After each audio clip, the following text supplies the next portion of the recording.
नमस्कार मंडळी, कुकिंग एक्सप्लोरेशनमध्ये सर्वांचे खूप खूप मनापासून स्वागत। तर आज आपण बनवणार आहोत तोंडली मसाले भात।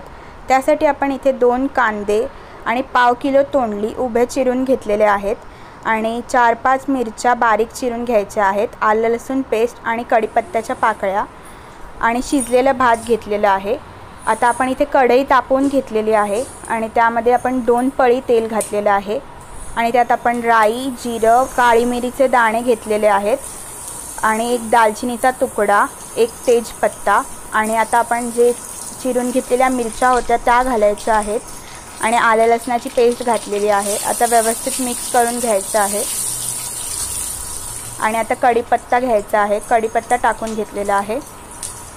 आता हे सर्व व्यवस्थित मिक्स करून घ्यायचं आहे। फोडणी चांगली कडकडीत अशी तेल गरम झालेलं असतानाच घालायची, म्हणजे फोडणी छान बसते।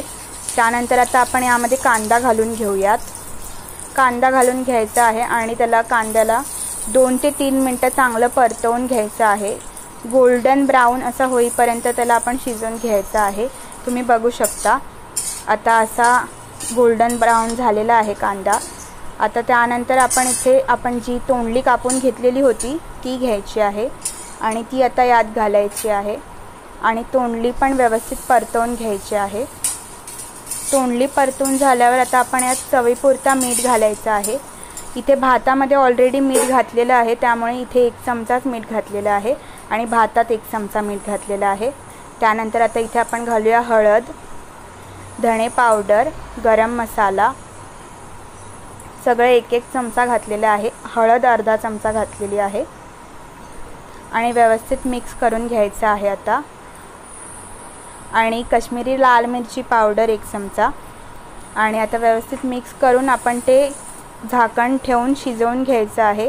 साधारण 7 ते 8 मिनिट व्यवस्थित शिजवून घेतलेलं आहे। 7 ते 8 मिनिटानंतर तुम्ही बघू शकता की तोंडली आपली जी आहे ती शिजलेली आहे। त्यामध्ये आता आपण शिजलेलं भात होतं ते घालून घेऊयात आणि व्यवस्थित मिक्स करून घ्यायचं आहे। आता तुम्ही बघू शकता की आपला तोंडली मसाले भात तयार झालेला आहे। त्याला आपण 2 ते 3 मिनिटं परत वाफ देऊया। लो फ्लेमवर वाफ द्यायची आहे, नाहीतर खाली चिपकेल। आता आपलं तोंडली भात तयार झालेला आहे। सर्व करूया पापड सॅलड सोबत आणि थोडंसं लिंबाचं लोणचं घेतलेलं आहे। तुम्ही जे तुम्हाला आवडतं ते घेऊ शकता। नक्की ट्राय करा आणि लाईक, शेअर आणि सबस्क्राईब करा। धन्यवाद।